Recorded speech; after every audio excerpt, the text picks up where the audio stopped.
तू। हाय रब्बा, अरे नास पीटी, पसीने बहा बहा के पूरे घर में पसीने की बाढ़ को बुलावा दिया है तूने। अरे तो मैं क्या करूं माँ जी, आप ही बताओ। अरे भगवान से गुहार लगाओ के उठा ले मुझे। ये कहानी है अक्षरा की, जिसे शादी के पहले से बहुत पसीना आता है, फिर चाहे वो गर्मी हो या बरसात हो या फिर ठंड हो, शादी तो जैसे तैसे हो जाती है। अक्षरा के पति रणवीर को ये बात पता नहीं होती कि अक्षरा को इतना ज्यादा पसीना आता है, और ना ही उसकी सास कौशल्या और ससुर ब्रिजमोहन को पता था। लेकिन वक्त के साथ साथ कुछ ही दिनों में अक्षरा के पसीने से सभी को काफी दिक्कत होने लगती है। तो चलिए होते हैं रूबरू इस पसीने वाली बहू से। बहू, अरे ओ अक्षरा बहू, कहाँ मर गई? क्या हुआ माँ जी, बोलिए। अक्षरा पसीने से लदी हुई थी और उससे बहुत ज्यादा गंदी बदबू आ रही थी, जिससे सभी अपने नाक पर हाथ रख लेते हैं। हाय रब्बा, इतनी गंदी बदबू तो गटर की भी नहीं आती। सीरियसली यार अक्षरा, तुम्हारे पसीने की बदबू दूर दूर तक आ रही है। तो मैं किसी बर्फीले इग्लू में बैठकर खाना नहीं बना रही हूँ। इतनी गर्मी है, 2 मिनट गैस के सामने खड़े रहो तो पूरा पसीने से नहा लेते हो आप। इतनी भयंकर गर्मी है, अगर इतनी प्रॉब्लम है तो लगा लो ना रसोई में भी एसी। हाँ लगा लेते हैं। वैसे भी तेरे मायके वालों ने हमें ट्रक भर के नोटों की गड्डी जो दी है, हैं? क्या बात करती है? मैं भी चूल्हा चौका कर चुकी हूँ, लेकिन इतना पसीना मुझे तो कभी नहीं आया। ऐसे ही एक दिन कौशल्या देखती है कि खाना बनाते समय अक्षरा के माथे का पसीना टपक कर कढ़ाई में गिर रहा है। हाय रब्बा, अरे करम जलियों की महारानी, ये देखिए तेरे पसीने की टंकी का लीकेज बह के अब हमारे खाने में भी टपक रहा है। अब अपना खारा पानी तू नमक के तौर पर इस्तेमाल करेगी क्या हमारे खाने में? माँ जी, मैंने जानबूझकर नहीं किया है।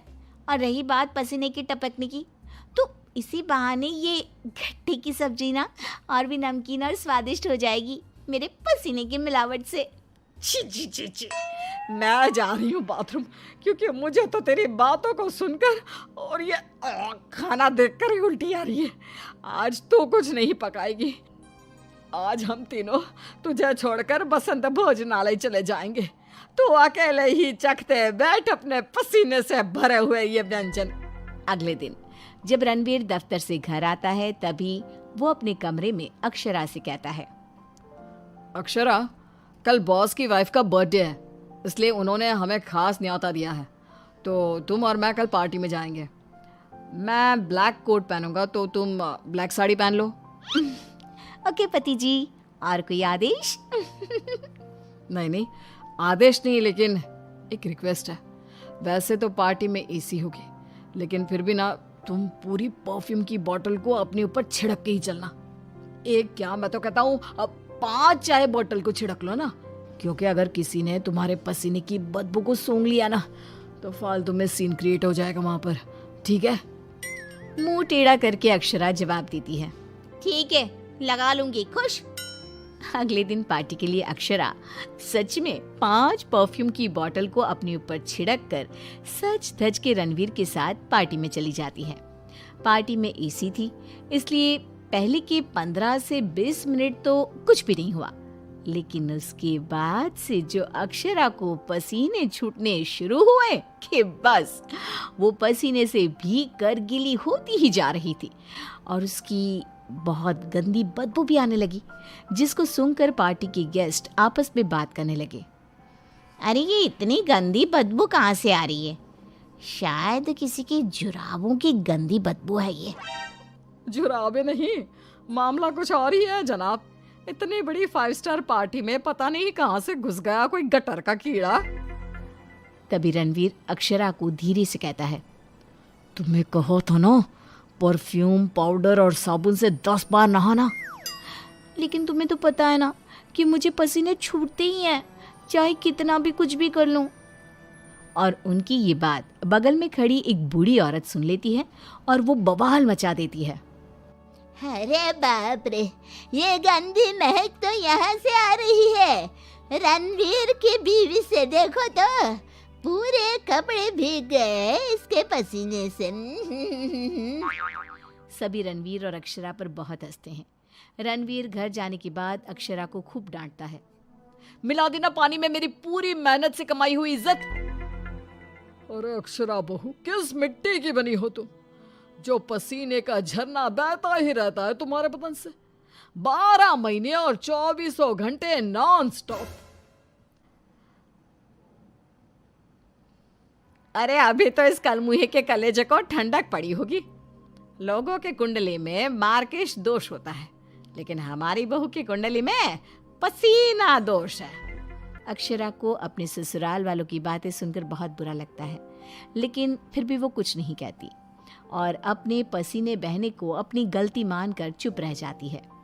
दिन बीतते जाते हैं, गर्मी का प्रकोप बढ़ते जाता है और अक्षरा के लिए गर्मी और भी बड़ी मुसीबत बन जाती है।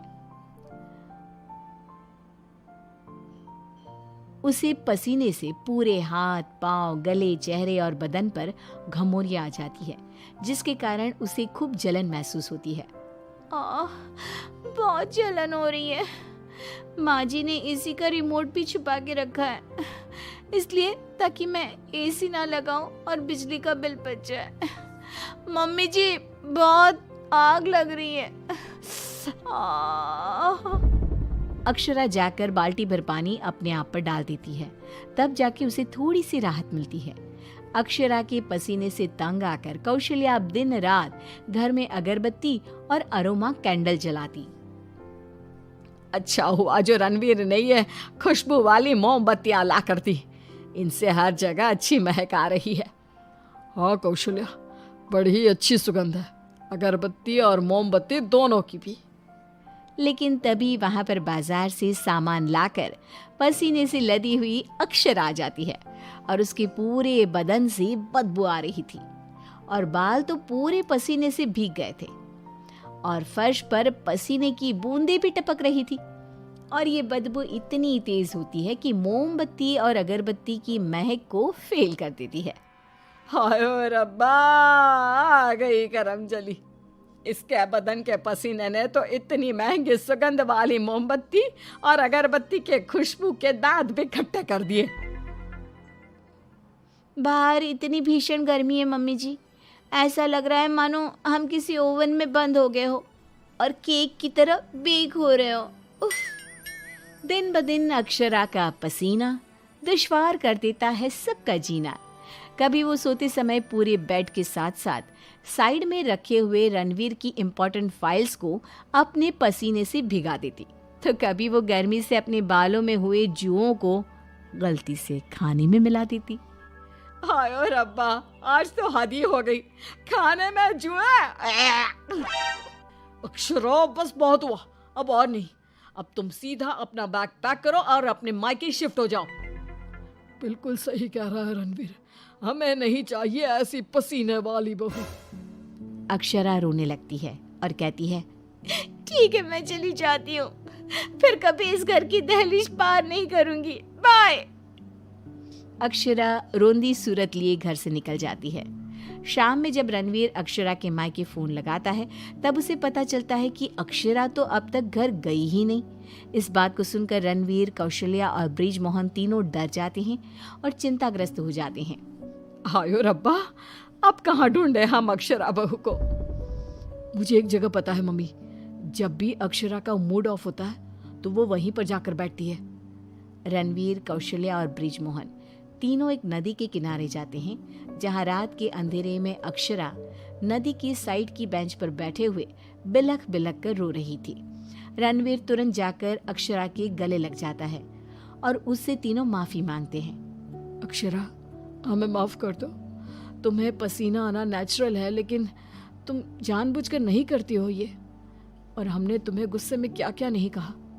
हाँ अक्षरा बहू, प्लीज माफ कर दे बेटा। तेरे इस पसीने को ना मैं यूं मिनटों में चुटकी बजाकर आयुर्वेदिक और घरेलू उपायों से भगा दूंगी, तू देखना बेटा। हाँ, और अगर उससे भी ना होए तो मेरे पहचान में मेरा एक डॉक्टर दोस्त है, तुम्हारे इस पसीने की तकलीफ का हम सब मिलकर डट कर सामना करेंगे। Thank you. देर से ही सही आप लोगों को मेरा दर्द समझ में तो आया। मैं बहुत लकी हूँ कि मुझे आप जैसे ससुराल वाले मिले।